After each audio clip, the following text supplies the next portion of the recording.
Yiyo kaloku loo ndoda yasemabheleni, indoda yasemaqocweni, indoda yasematshaweni, indoda yasemandlovini. Nanko kaloku uvusilanga namhlanje sithi siyanamkela kulo elikhaya lenkcubeko yesintu. Today is Saturday 27th of March 2021.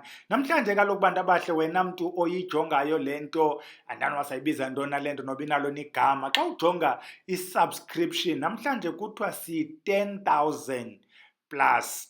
Namhlanje sivuka sisithi 10,000 subscribers. Siyayibulela ke xa indlu ingathi noko igcwala abantu, ichaza uba kushushu kweli khaya. Sithi ke nawe othe wabe namhlanje uqala ulibona eli khaya, khawusubscribe na ukwenzela uba sinyuke siyoqabela ngapha kwamanani amakhulu. Siyayibulela ke loo nto xa ingathi iyaqhuba. Singakhange siyitsale, siyakhumbuza nje one announcement ukuthi wena mntu osenomdla ongena esikolweni iyavala in 3 days time iform. Wena mntu ubusewubhalisile othi ufuna ufunda ngamayeza, lindela ke in 3 days time okanye after the 3rd day kusukela namhlanje uzayifumana i-correspondence apho sizawufakwa ku-WhatsApp bonke ababhalisiweyo apho i-communication ezawuqalisa khona uqhuba. Then first week of April, first Saturday ka-April siqale ke isikolo ngoZoom njengoba sitshilo sathi lento i-online. Masingayitsali ke bhele singene siphendule lo mbuzo bese siuqale kule veki phele kuba kutheni nje kule mizi siyibonayo, eminye siyibonela kude, eminye siyayazi kuyathwaswa pha, akukho period ke kungabikho mntu uthwasayo, kodwa ihambela indawo lento yokuthwasa. Kweminye imizi kuphela imali, abanye bade bayeke nemisebenzi, omnye bengu-Mr. Sorenso eyiloo nto ayiyo, wakhutshwa entwasweni ngabantu bakokwabo abangekhoyo, bamfaka kuyo le nto. Zama uthi wakhutshwa emsebenzini wafakwa entwasweni, kodwa ayihambela indawo lento yokuba ethwasa, omnye ade ngathi ligeza, mhlawumbi abe lilo nyani omnye. Abanye abantu ikhaya eli kuphele gusha nkomo, kuphele kwanto, kuba kaloku kuncediswana nalo mntu makathwasa ade agqibe. Umbuzo umnileke, liphi eli dlozi, siphi esi sihlwele sithwaselwayo xa umntu ezawusokola kangaka, umntu ambe ngena ephuma athi ebekulena indlu eyothwasa aphuma yongena kwenye ayeke omnye. Abanye bade bagule, umntu abe neengxaki ezimedical akhutshwe omnye ekhona ephehlweni, omnye abone uba ndiyahlukunyezwa apha emke. Kutheni esi sihlwele bendithi nje sifuna le ntwaso kodwa ndisasiboni? Kutheni ngoku le nto seyinto yam? Sincokola naye ke uMadlamini njengoba sisitsho sithi wena mntu ofuna uyibamba kakuhle khayibambe phaa ku-part 1 kuba ngoku siku-part 2. Masingayitsali ke bhele, masingene sidibane naye ubaphilise uMadlamini Camagu. Ubhele akazubuya ke, xa iphelayo uthi bhabha isawudibana ningomso apho sizawube sincokola khona ngamathongo sabe siwahlalutya. Oko kaloku nje sithi makube chusi kube hele Camagu. Singena kuMadlamini. Camagu vele futhi umntana abantu athwase kuqhawuke nezo ntsimbi wayezinxibile ziphele vukuvuku. Ikhukho eli wayeguqa kulo likrazuke liphele, ingubo ibe ngathi yayingekho mhlophe ngowayengena ngapha ephehlweni, ngokuba kaloku uhleli eguqa ngayo okanye elala ngayo ixesha elide. Zininzi izinto ezenza into yokuba umntana abantu ame ephehlweni futhi angabheki indawo. Abantu abaninzi ke baleqela ezi zinto zokuthakathwa. Umntu athi ndivalwe ligqirha okanye athi ndivalwe ngabantu abanginqwenelayo. Yebo yenzeka into yokubana kuthiwe umntu uvalwe ngumntu. Endingenza umzekelo mhlawumbi ndithi mna ndiligqirha, ndiyayazi into yokuba ubhele lo bekufanele into yokubana umsebenzi wakhe ngoku uyena ngokwamathungo wakhe andichazela wona seboniswe nenkomo phaa kokwabo ekufanele ubana ahamba ayophuma ngayo. Kodwa ndithi mna ngoba ndiyasibona isihlwele sikabhele ubana xa silapha kweli khaya ngomgqibelo nangecawe naphakathi evekini abantu abapheli esihlwele siza nabantu, ndibone into yokubana ndizawulamba sawuhamba esihlwele phakathi kwekhaya. Ndithi hayi kaloku bhele sundingxamela, asizanga udlala ugqaphu apha, qala wenze benye qala sawuphinda sibuye senze enye, siphinde senze enye, siphinde senze enye ude uyofika kule nkomo uyibonisiweyo bhele. ithethe into yokuba ke ngokulonto leyo ndiyakulibazisa ngoba isihlelo sakho sesiyakubonisa futhi izenzo zazo kwaba kugcwala apha kwaMadlamini siyachaza into yokubana bekufanele uba noko thina sisemgameni othile. Sundilinganisa ke Madlamini nabanye abantu ngokubana mna ndikumgangatho othile ngalo mzuzu. Ndibambe ke ngoku uBhele ngenhliziyo yokubana ndingavumi ubana makahambe ndingumntu oceliweyo okanye ophutshiweyo nguBhele into yokubana ndimlungiselele indlela. Sicaphuke ke ngoku iye lonto leyo yenze into yoba esihlele sicaphuke side sithi andimanyelwa mosi apha lento ofuneke ndiyithethile.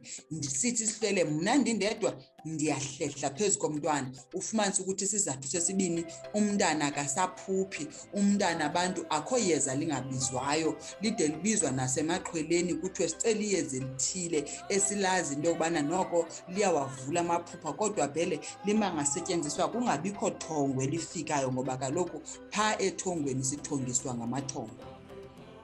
Ngenxa yokungamameli komuntu lo okhokhela umntana ukubana kufanele kwenzeka ntoni na, lihlehla ithongo kodwa liveli lihlehle nje Bhele, lihlehla linikeze impawu ngeempawu ngoba kaloku umoya yinto apha enomonde Bhele.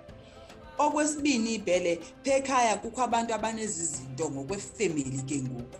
Abanye basindisiwe, abanye abasakholelwa ezintweni zesintu, abanye banezinto zabo abazigushileyo ababaleka bana ngoku ndizawuziveza bandilibazise. Abanye banezizathu ezibalulekileyo zokubana asikwazi apha ekhaya into yokubana senze umsebenzi wencamazane singazange siwubike elikhaya ngokusemthethweni.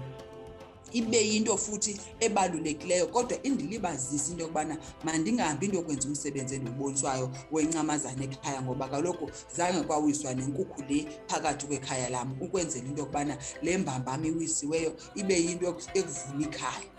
Inze ke ngokanye kuthiwe utatomkhulu wayetshona endaweni ethile asikwazi ukwenza umsebenzi utatomkhulu engalandwanga, funeka eqala siyolanda utatomkhulu. Indilibazise lonto ibe ngenye ixesha njengoko nditshilo mna ndigushile and ndim umuntu owashiywa nezitshiqo apha ekhaya futhi ngoku mna sendithwele andifuni into ozawungena kwesastrato azondixelela ngala masango wakwatata endigcine kulo mzi kuwona into yokubana yena ngoku ubona into esebuhlanti ngoba le nto isebuhlanti yinto yam. Mandibagqothe kaba bantu bhetere bangavumeleki uba bangene apha bazoze ebuhlanti. Izizinto ezenziwa likhaya ke ngoku Bhele. Okwesithathu Bhele, yimali qunda ufumanise into yokubana umntana abantu uyafuna uzenza izinto futhi akho nto angayenziyo ngokomyalelo kodwa ayikho epokothweni. Inqabile ngoba kaloku ngamanye amaxesha siyivuma le ndlela sekukudala sixelelwa izinto sekuvalekile ke ngoku nasezintweni zemali. Kube nzima ke ngoku into yokubana kaloku ithonga lizuvuka kusasa selikuvulela izinto kodwa lona belivulile likuxelela into yoba yenza into ethile nento ethile iminyaka ungaliva. Nalo ke ngoku lizawufuna into yokubana uqale kaloku wenza into ezithile ukuze likubone uba tyhini nyhani lo mntana uyivumile le ntsebenzo simpha yona ngoba uba likhe lakunika imali nalo liyoyika into yobana ungavela ulishiye phantsi ungaphindi ulimamele ngoba kaloku bungalimameli iminyaka. Ungabi namali le yegqirha, ungabi namali le yencamazane. Dala ke equnda kwakwenzeka into yokubana isihlelo sakwamqoqo igqirha lalinyangwa yilali. Kwakuhanjwa kucelwa umbona kuthiwa yize nento ethile omnye akhuphenye omnye akhuphenye ukwenzela uba kuzawulatshwa eli gqirha lona lizawunyanga isiqithi esi. Kule mihla ke ngoku umntu nomntu uzimela ngeqhayi elangeni kudinga uba ube nento epokothweni. Enye thongo umguli lo uqobo akanayo nje laa nto yokubana kuthiwa kukuthobeka nokuzinza.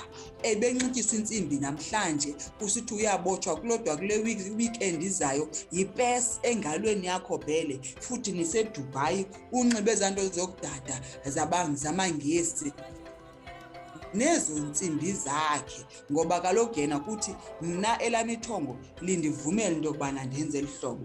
Ungabi namthetho nokuzinzisa aba bantu balapha kuwo ukwenzela ubana uzawunyukela kwiklasi engaphambili. Kaloku ziiklasi ezibhele, kungakomnye umntu eziphuphe seprimary, aziphuphe se-high school, aziphuphe seyunivesithi, ngoba kaloku ziiklasi ezi sigqitha kuzo, kodwa ziiklasi zikamoya zifuna ke into yokubana umntu azizinzele, azithobekelele. Awukwazi into yokuba ucinga bafana ithongo lizawuhlala kuwena ungumntu namhlanje olala ematrasini opurple, ngomso uvuka kwibhedi egreen, ngomso omnye ipinki. Ithongo asoze lidibane nendawo emdaka.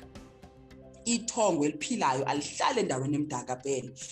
Loo nto leyo ithetha uba nawe ungafuni umthetho. Ndithi ndisawungxola ndinguMadlamini ndixelele uba kodwa akufanelekanga uba kule ndawo kuyona useDubai ubone uba uMadlamini uyakumonela, umbeke amabala, uphume uhambe uyonkqonkqoza kwaHlathi, noHlathi akuvulele, ngoba kaloku akazi uthi hayi.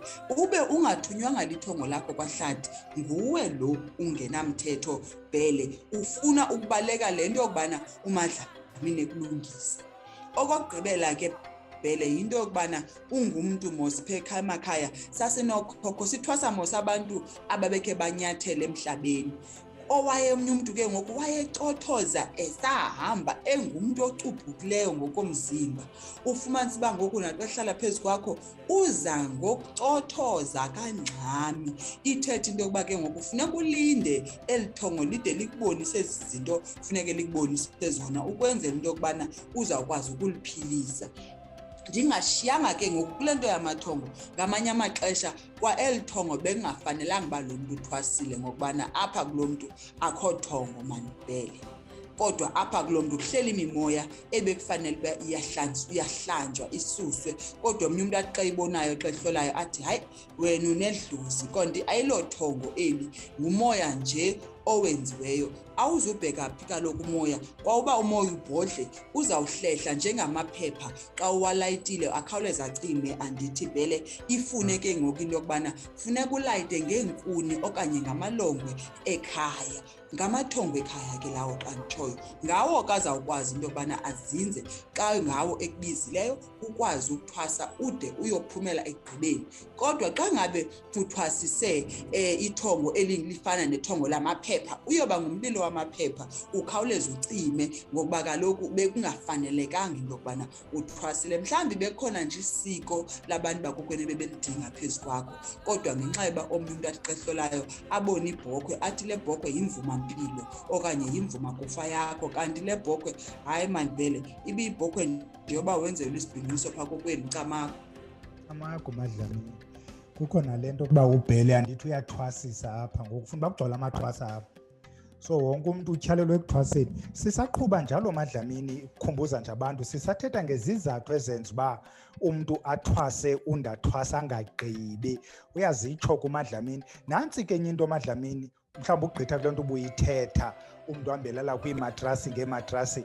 Ithini ke le matrasi yobana nje uba uze kugobela sowungumatrasi walapha? Ithini uyagqiba?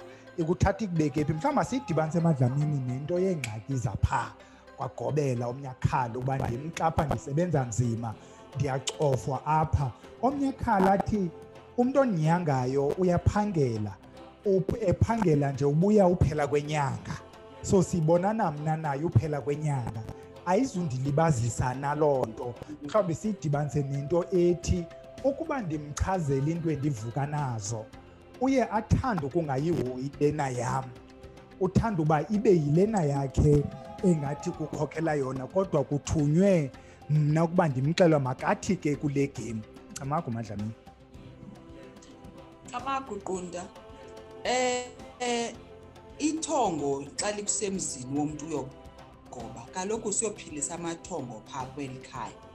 Loo nto leyo ithetha into yokubana ithongo lalingumntu ewayethanda ukusebenza ngokwegadi. Umzekelo, uyawufika kulaa mzi ufuna uvukuza igadi yalaa mzi, xa ngabe lunethongo elalithanda ukuhlamba iifestire, umoya wakho uze liphile laa thongo uzawuhlamba ezi festire, ngoba lona yindlela elaliphumza ngayo ingqondo. Futhi uvuke ngoku uhlamba ifestire uthi ngibani uMabani, ngoba ndiva apha kumthethwa ngoMabani. Kanti koku kuhlamba ifestire kukwenze into yokubana uvuse lo gogo phezu kwakho. Kodwa vele Loo nto ayithethi into yokubana abantwana babantu mababe ngabasebenzi bethu ezindlini zethu. Njengoba nje mhlawumbi ndinabantwana abagcwelisa umzi, kunyanzeleka uba umntana abantu ngoku makababysithe abantwana, afike ejongene nabo, ke ngoku umntana abantu ehoye nokuba umyeni wam utyile okanye undenze njani na. Ayingomsebenzi wakhe noko ke lowo. Umsebenzi wakhe ngokukwenza izinto athunywa zona ngokwethongo lakhe. Kodwa ithongo lakhe noko xa ngabe ingumoya ophilayo alinomthumela into yokubana kuthiwe uze liphakame funeke ndimjikelise ekamereni. Andinayo ke loo ngulo. Ndiqonda nje namagqirha amaninzi enza izinto eziphilayo futhi zethongo awabinayo loo moya. Yebo ke Bhele, ngenye imini singayincokola into yokubana ithongo mosi liye libuye ngokuthi lidibana nomzi othile libe nokuthi liyaqhela umuntu othile futhi limthande ngokukamoya. Siphazamise ke ngokuthando thina ngolwasemhlabeni sifuna ulenza ngenye indlela, kodwa ayikho Bhele. And futhi ngekhe ndayivuma ngexesha lam lokuphila nelokunyanga into yokubana kuthiwe ukuze ithongo lomuntu liphakame funeke liqale litsibe iziko negqirha lalo. Hayi Bhele, leyo nto leyo iyabubulala ubugqirha ngokubana asinyanga izinqa kule ngulo, sinyanga umoya Bhele. Camago. And ke ngoku Bhele ubuze umbuzo wesibini ukubana ibuyele kulaa nto yokubana funeke nilikhaya nibe niphethe into enye phambi kokuba uMadlamini ayongena ephehlweni, ukwenzela uba ezi zinto xa zisenzeka kube kwazi ukuthi uMadlamini anibize nilikhaya anixelele, nikwazi njengabantu abadala nihlalise lo muntu phansi futhi nivumelane xa ngaba akukuko okuphilisa uMadlamini into yokubana siyamcela umntana wethu ngcono sihambe sibone uba senza njani naye, ngoba kaloku bungazange ulahlwa apha Bhele kodwa ubuzocelelwa impilo. Camagu Bhele. MaguMadlamini, masivume ukuba inde soze siyigqibe namhlanje. Mhlawumbe ndifuna siphinde sibuye. Kubikhona imibuzo esabethabethanayo, ndiza kuyithi nje not basithi masiyiphendule. Ndizawufuna xa sesivala Madlamini uphinde uzichaze utsho uba umuntu okufunayo ukufumana phi, ithini inamba kaMadlamini nangona sizayibhala. Kukho lo mbuzo ke Madlamini othi ndiyafuna mna uthwasa, andinayo nephina imali, anabazali, likhona nicebo loba ndingathwasa imeko yami njalo? Umbuzo olandelayo, kuthiwani xa apha ekhaya bengavumi ukuba ndiyothwasa? Zonke into zam zithi mandiyothwasa kodwa apha ekhaya bathi thina sisindisiwe. Ade omnye kuthiwe noba ungayenza loo nto soze thina sibe yinxalenye yayo, nabo ubuhlanti buyabufuna, nantsi intontoni kodwa ethile nethile sizoyenza.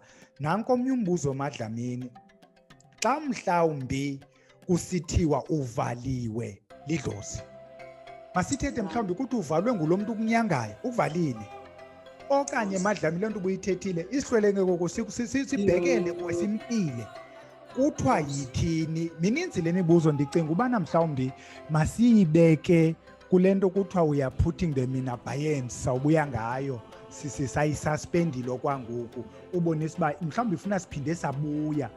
Sizawuthi xa sesibuya mhlawumbi sizayithetha nalena yokubana njengobana ndifika nje apha ephehlweni ndiyithanda intombi kaGobela, indichaphazela phi njani? Kuba noko we are both adults, ndiyakwazi na ukumane ndiziba? Okanye omnye lo oze naye njengam, oze njengam ngengulo, siyakwazi uncuma njengoba silapha, ikhona indlela esikwazi uyilungisa ngayo nale ngxaki. Madlamini, masiyivale ngokuba uphinde uzitsho ukuba ungubani waphi, thini namba, sikufumana njani yonke laa nto. Ebukhosini siyahlonipha kwisihlwele somqoqo, kwisihlwele soBhele, sisithi mabandla kuwo wonke ahleli phezu kwakho. Siyakuva ngempela inde soze siyigqibe ngeminenye, kodwa ke apho kuthiwa zoniwa ngomlomo ziphinde zilungiswe kwangomlomo. Into ebalulekileyo into yokubana umuntu aguqe phansi azithobe acele ukukhanyiselwa ngaba bantu bamthathileyo, ngoba kaloku bebengazange umhlukumeza kodwa bebefuna phila phezu kwegama lakhe, phezu komoya wakhe. Loo nto leyo ithetha into yokubana asoze ke isihlwele sikuhlukumeze, kodwa sicela into yokubana naso usiphile phezu komoya wakho. NdinguMadlamini ke, bathi baphilise, bathi ndinginompilo. Isihlwele ke ndihamba nazo isihlwele sakwaRhadebe, isihlwele ke soNjangase, isihlwele Chezi isihlwele soDlamini ndihlala eKapa vele phansi komhlaba wase-Eastern River ngokubizwa kufitshane naseKhayelitsha fitshane naseMfuleni. Ndiyafumana ke ngokwenzelwa uWhatsApp xa undithumelele nje umyalezo noba yi-SMS noba nguWhatsApp kule nambari engu-067 623 2743 067 623 2743. Into edala uba ndicele into yokubana andithumelele umyalezo umhlali okanye umntu kukwenzela into yokubana ndikwazi ukubuyela kuwe nangabani na ixesha endithe ndafumana ithuba ngakhona, ngokuba xa undifowunelayo ngamanye amaxesha uzawundifumana vele ndingakwazi ukuthetha kanye ndihleli nomntu okanye ndisemzini othile. Incede ke xa ubhale phantsi noko kukhona umuntu okwazi ukuthi akuphendule. Camagu uzungathuki ke mntu othi xa ubhala umyalezo kuthiwe xa uphendulwayo Mtholampilo Holistic Healing Hub. Awulahlekanga, usekweli khaya, kodwa baye bathi abempande bona xa bezibizayo bangabantu abadibanisa iinkolo, abadibanisa indlela yokunyanga ezintlobo ngeentlobo. Camagu be siyabulela. Camagu Madlamini, umbuzo phambi kokuba ubaleke, sewuyiqalile into yokuthwasisa? Camagu Bhele, yebo ukuthwasisa ndiyakwenza ngenhlobo ke umuntu loyo othe wangena, kodwa andithwasisi wonke umuntu Bhele ngokubana ndingumuntu lo ondiye ndithi ngenye ixesha funeke ndikuve ukubana le ngulo unayo nam le ngulo mhlambi onayo ndinayo, ndiyakwazi ukuyinceda ngoba kaloku le nto ayiso sihlangu esinxitywa ngumuntu wonke, kodwa sisihlangu esingena kumnikazi okanye kumntu okwazi ukumelana naloo ngulo ngelo xesha. Camagu Bhele. Camagu Madlamini, ichaza uba le nto mhlawumbi umntu othi kulaa nto besikhe sayitsho hayi mandibe ndiyogciniswa phaa, okanye umntu makandihlahlele indlela ndide ndiwubhaqe owona mzila ondifaneleyo, uyakwazi ukuza kuwe uthini, uyamhlola kuqala? Siyahlola Bhele sive uba amathongo akuthathini na, ngoba kaloku njengoko benditshilo akuthethi into yokubana xa ungena kwaDlamini sizawuvuma sithi ewe. Ngamanye amaxesha kufuneka uyofumana umthetho oqotho mhlawumbi mna endingenawongo njengomntu omtsha, lithongo lakho libe sithi sifuna umntu ozawukufundisa lo mntana into ethile. Andikwazi ke ngokudlala ngawe Bhele ndithi ewe hlala ndiza kunceda. Hayi, khona funeke ndikuse okanye uzama ukhangela ucela abantu bakokwenu ndikubonise uba mhlawumbi ngenza kanjani ukwenzela indlela yakhe iza kusa kulo mntu ofuna uye kuyena. Ngenye ixesha Bhele igedla lakho lifuna igedla elinjengawe Bhele, futhi uzawufika kunompilo ufika uChezi igedla engihamba nalo lihlelele kude lisithi hayi mina ngipholile sendaba ligqobhoka, ufike ke ngokubhidakale futhi ndingakwazi ukunceda Bhele. Ithi ke ngokuloo nto leyo iyacela into yokubana umntu aye kule ndawo fanele into bithongo limthuma kuyona, okanye sicela amathongo asibonise. Ndiyakwazi ke Bhele into yokubana mhlawumbi ndibone ngokudibana kwakho ukubana ingathi ngulo nayo ingancedakala ngokubheka emzini othile. Khanike nihambe niyohlola kulaa mzi nive nina xa nifikayo ubumoya uthini napha phezu kwenu xa ningena kulaa maxhanti waloo mzi lowo. Camagu ayihambi ke Bhele, omnye umuntu uyafika abone batshini hayi noko apha ingathi impilo yokuhlala intle, ingathi ndingahlala kamnandi apha. Umoya bethunani ngumoya, awuhambi nokubana uhlala endaweni enjani wenza ntoni na, kodwa umoya ngumoya. Camagu Bhele. Soze siyigqibe eMadlamini besitshilo nalena nje siyiqalayo nayo soze siyigqibe kuba uBhele yena ubawula xa yothwasa athwase kwabanibani owaziwayo kwenzela ukuba ndithi naxa ndihleli nabanye ndibachaze uba hayi mna andithwasa ndathwasa kwabani. Masiyivale eMadlamini sibulele zonke ezohlwele ezisithumileyo, ingaze ngasinika loo mandla siqhubeke ukwenjenje sipha ulwazi kuba kaloku nathi ngofundisa siyafunda. Siyabulela ke kwezohlwele ezisithumileyo. Camagu. Camagu Hlele kwanti. Again.